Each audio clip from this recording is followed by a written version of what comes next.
चलो आज का टॉपिक अपन देख रहे हैं एकमा स्क्रिप्ट। ठीक है, जो जावा स्क्रिप्ट है उसी का एक एडवांस फॉर्म है एकमा स्क्रिप्ट। ठीक है, क्या होता है कि जावा स्क्रिप्ट जो है वो ऑब्जेक्ट ओरिएंटेड प्रोग्रामिंग को सपोर्ट नहीं करता है उतना खास, तो एकमा स्क्रिप्ट उसी का एक एडवांस वर्जन है। ठीक है, जो अपन ने फंक्शन वगैरह या मेथड वगैरह अपन ने बनाया है जावा स्क्रिप्ट में, यहाँ पे उसका थोड़ा एडवांस फॉर्म अपने को देखने मिलेगा। ठीक है, ऑब्जेक्ट ओरिएंटेड प्रोग्रामिंग के कंसेप्ट यहाँ पे काफ़ी अच्छे से एग्जीक्यूट कर सकते हैं अपन। ठीक है, तो ये जावा स्क्रिप्ट की फंक्शनलिटी बढ़ा देता है। ठीक, चलिए, और ये जो एकमा स्क्रिप्ट है इसका लॉन्ग फॉर्म कुछ European computer manufacturing association script ऐसा कुछ दिया है। ठीक है, अपन देखते हैं लेकिन इस स्क्रिप्ट में अपने को क्या क्या सीखने मिलेगा। ठीक है, चलिए देखते हैं। तो मैं एक आधी अपनी फाइल ओपन कर लेता हूँ, हर्षदा में आ जाते हैं अपन, और फाइल को मैं सेव करता हूँ फिर से, P13 नाम दे देता हूँ। ठीक है, .html सेव, और बाकी का ये सब मैं हटा देता हूँ यहाँ से। ठीक है, ये जावा स्क्रिप्ट का एक पार्ट है एकमा स्क्रिप्ट, और मैं यहाँ पे हेडिंग दे देता हूँ एकमा स्क्रिप्ट।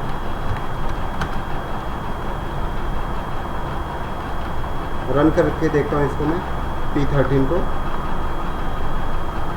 एकमा स्क्रिप्ट लिख के अपने पास में। ठीक है, चलिए, तो हमें पता है कि हमने फंक्शन किस तरीके से यूज़ किए, राइट।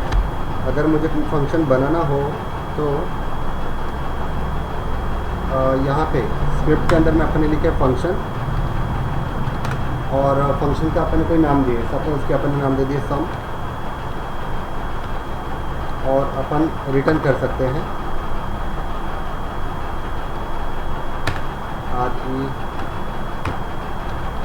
रिटर्न करते 10+20।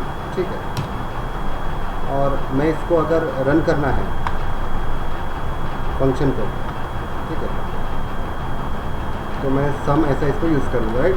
मैं आउटपुट देखता हूँ इसका। अब ये क्या कर रहा है, रिटर्न करके आंसर लेके आ रहा है, करके इसको अपने को किसी वेरिएबल में होल्ड करना पड़ेगा, है ना। सपोज वेर में आंसर ले लेता हूँ, इसमें मैंने होल्ड कर दिया, और प्रिंट करके देखता हूँ डॉक्यूमेंट डॉट राइट, प्रिंट करते अपन आंसर को, तो यहाँ पे 30 अपने सामने आ रहा है। ठीक है, ये तो अपने कई बार देखे, ये फंक्शन अपने यूज़ करके देखे। ठीक है, चलिए, अब ये अपना एक सिंपल फंक्शन है। ठीक, ये सिंपल फंक्शन है, इसको अपने को डायनामिक बनाने का है। डायनामिक क्या होता है, डायनामिक क्या होता है, कुछ आइडिया। डायनामिक जो रन टाइम पे कुछ को चेंज कर सकता है, कंडीशन के हिसाब से वेरी हो जाता है, चेंज हो जाता है, उसको डायनामिक कहते हैं। ठीक है, तबे ठीक नहीं है हर्षदा। ठीक है, चलो, डायनामिक बनाते हैं। देखिए, डायनामिक बनाने के लिए मैं क्या करता हूँ कि ये इतने इसको तो अपन कमेंट कर देते हैं। यहाँ पे क्या हो रहा है, आप जितनी भी बार इस फंक्शन को कॉल करेंगे आपको 30 मिलने वाला है, क्योंकि अपन ने 10+20 कर दिया। अब डायनामिक यानी क्या होता है कि अपन ने डायनामिक भी यूज़ कर चुके हैं। देखिए, इस तरीके से अगर मैंने यहाँ पे दो पैरामीटर ले लिया, सपोज यहाँ पे A और B ले लिया, राइट, और मैं यहाँ पे रिटर्न कर देता हूँ A+B।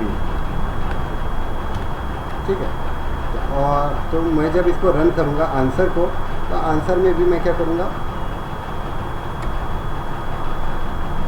मैं दो पैरामीटर यहाँ पे पास कर देता हूँ, यहाँ पे जैसे 14, 15। ठीक है,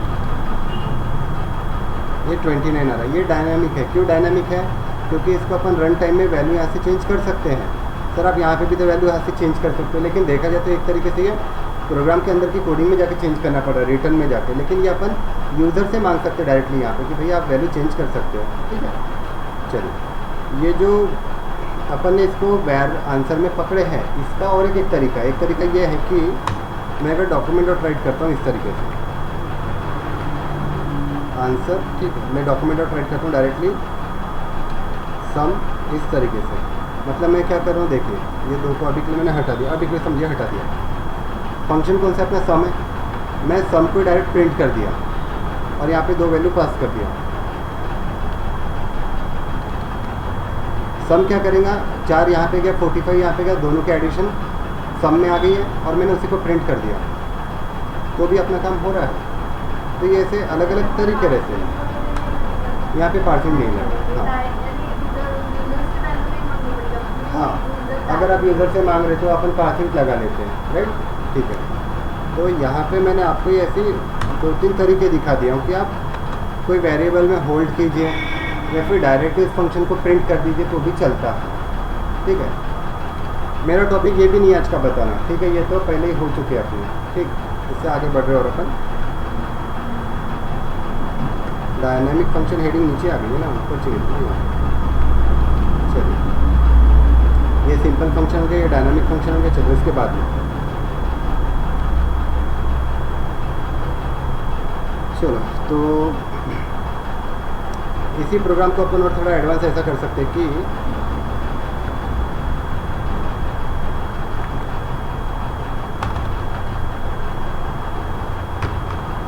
मैं डायरेक्टली सम को यूज़ कर रहा हूँ। देखिए, सम को यूज़ कर रहा हूँ, डायरेक्टली वैल्यू भेज रहा हूँ, किसी वेरिएबल में होल्ड नहीं कर रहा हूँ, ठीक है। चलो, मैं क्या करता हूँ यहाँ पे कि b की वैल्यू जो है मैं यहाँ पे 10 डाल के रख दिया हूँ, ठीक है।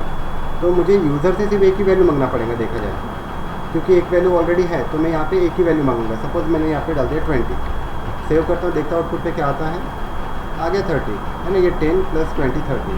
यहाँ पे ये पता चल रहा है कि थोड़ा डायनेमिक हो गया है, आप यहाँ से एक वैल्यू ले पा रहे हो, यहाँ से एक ही वैल्यू पास कर पा रहे हो, ठीक है। वैसे सम को 2 वैल्यू लग रही है, लेकिन एक वैल्यू ऑलरेडी है, दूसरी वैल्यू अपन ने खाली पास कर दी, ठीक है। इसका और एक एग्जांपल जैसे कि, ठीक है, इसी चीज़ का और एक एग्जांपल देखते हैं अपन। इसको लिख देता एग्जांपल 1 डाल देता अभी के लिए।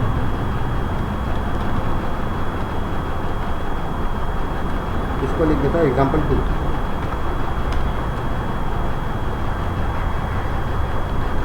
सपोज मेरे पास में क्या है, 3 वेरिएबल है, ठीक है। मैं रिटर्न कर रहा हूँ a × b × c, इस तरीके से, ठीक है। चलो, तो मुझे यहाँ पे कितनी वैल्यू पास करनी पड़ेंगे, 2 वैल्यू पास करनी पड़ेंगी, राइट। जैसे मैंने 2 डाल दिया और 4 डाल दिया। सेव करता हूँ, एक आधी अच्छी सी लाइन भी लिख देता है यहाँ पे अभी के लिए, अपनी इच्छा के लिए, जैसे कि मल्टीप्लिकेशन इज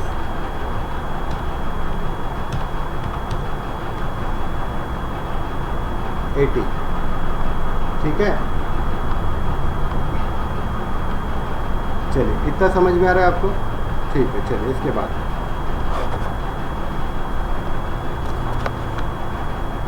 चलिए कट करता हूँ, पेस्ट करता हूँ। तो ये जो थोड़ी फंक्शनलिटी आगे आगे बढ़ती जा रही है, ये ECMAScript स्क्रिप्ट का पार्ट होता है, ठीक है। और देखिए, पासिंग फंक्शन, ठीक, फंक्शन को पास कर रहे हैं, ठीक।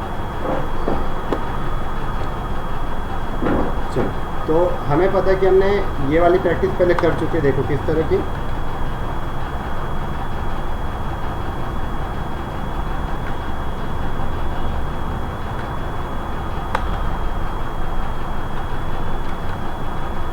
एक फंक्शन बना अपन ने, सम नाम को उसमें रिटर्न कर दिया 10 + 20, ठीक है। या फिर एक काम करता हूँ मैं, सपोज यहाँ पे नाम दे देता हूँ F1, ठीक है। और यहाँ से मैं रिटर्न कर रहा हूँ सपोज 25। ये 25 को मुझे प्रिंट करना है, कैसे प्रिंट करूँगा मैं, देखिए 2 तरीके, एक तो आप एक वेरिएबल ले लो या डायरेक्टली प्रिंट कर दो, राइट। मैं डायरेक्टली प्रिंट करता हूँ, डॉक्यूमेंट डॉट राइट लेता हूँ, डॉक्यूमेंट डॉट राइट लेता हूँ और डायरेक्टली क्या करता हूँ, यहाँ पे लिख देता हूँ F1, बस हो गया, कोई पैरामीटर नहीं है इसमें। हाँ, 25 आ गया डायरेक्टली, देखो इसने रिटर्न किया वैल्यू और अपन ने डायरेक्टली उसको प्रिंट कर दिए इस तरीके से, ठीक है। इतना क्लियर हो रहा है। चलिए, अब अपन क्या करते हैं कि एक फंक्शन बनाते हैं अपन यहाँ पे, फंक्शन ऐड नाम का बनाता हूँ मैं, और इसमें a, b, c 3 वेरिएबल ले लेते हैं अपन, ठीक है। और इसके अंदर में कुछ अपना लॉजिक आ जाएगा। ठीक, चलिए तो मैं रिटर्न करता हूँ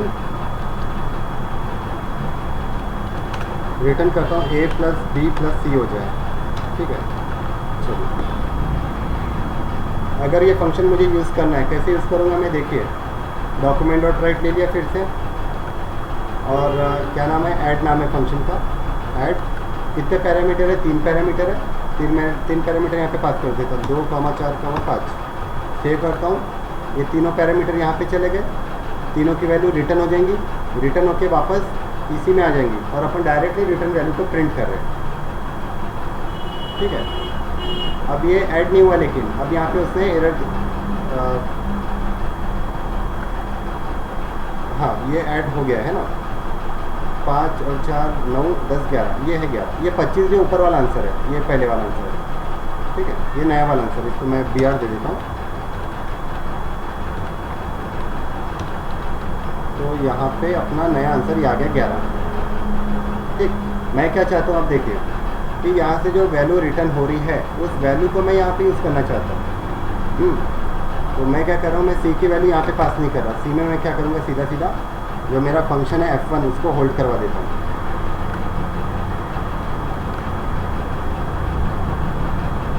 F1 में क्या है, F1 25 को पकड़ के है, तो देखा जाए तो F1 में क्या है, 25 एक तरीके से, सी की वैल्यू 25 हो रही है। हाँ, और मैं यहाँ पे वैल्यू थोड़ी चेंज कर देता हूँ, यहाँ पे 4 कर देता हूँ और यहाँ पे 8 कर देता हूँ, सेव करता हूँ मैं।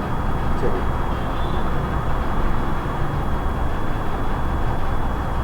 37 आ रही है। समझ रहा कंसेप्ट क्या चल रहा है? तो जो वैल्यू है, जो पहला वाला फंक्शन था इसका जो वैल्यू है, हाँ, तो अपन ने दूसरे फंक्शन यूज़ कर ली, पहले फंक्शन की वैल्यू अपन ने दूसरे फंक्शन में यूज़ कर ली है। ठीक है, तो पासिंग फंक्शन हो गया, फंक्शन को एक तरफ से दूसरी तरफ में पास करें। ठीक, चलो जमेंगे इतना। चलिए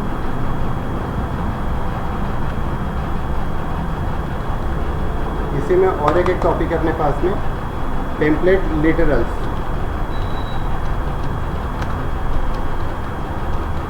टेम्पलेट लिटरल्स, ठीक है, देखते क्या होता है ये।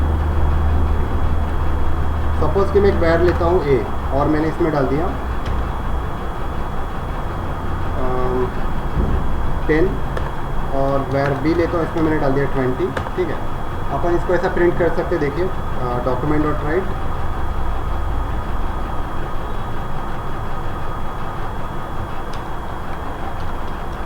Value of A is A है, और value of B is B है। देखते आउटपुट आ रहा है, value of A is 10, value of B is 20। कैसे आ रहा है ये समझ रहे हैं क्या आपको? ये A वाला वेरिएबल है और ये B वाला वेरिएबल है ना, दोनों की वैल्यू आ रही है। ठीक है, यही चीज़ को लिखने का और एक तरीका है।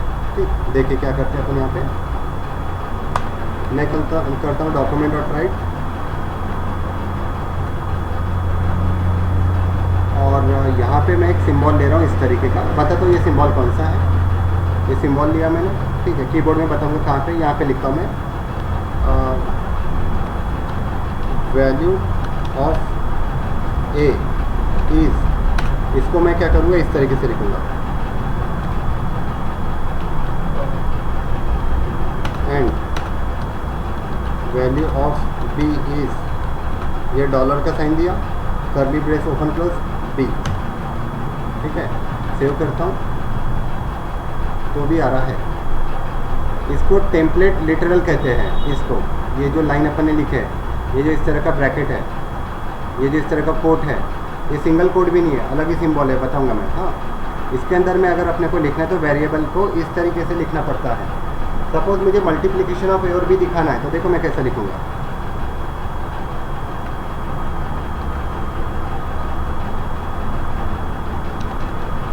Multiplication of 2 number is dollar A into B। Save करता हूँ, A इंटू B आ गया, डॉलर नहीं है।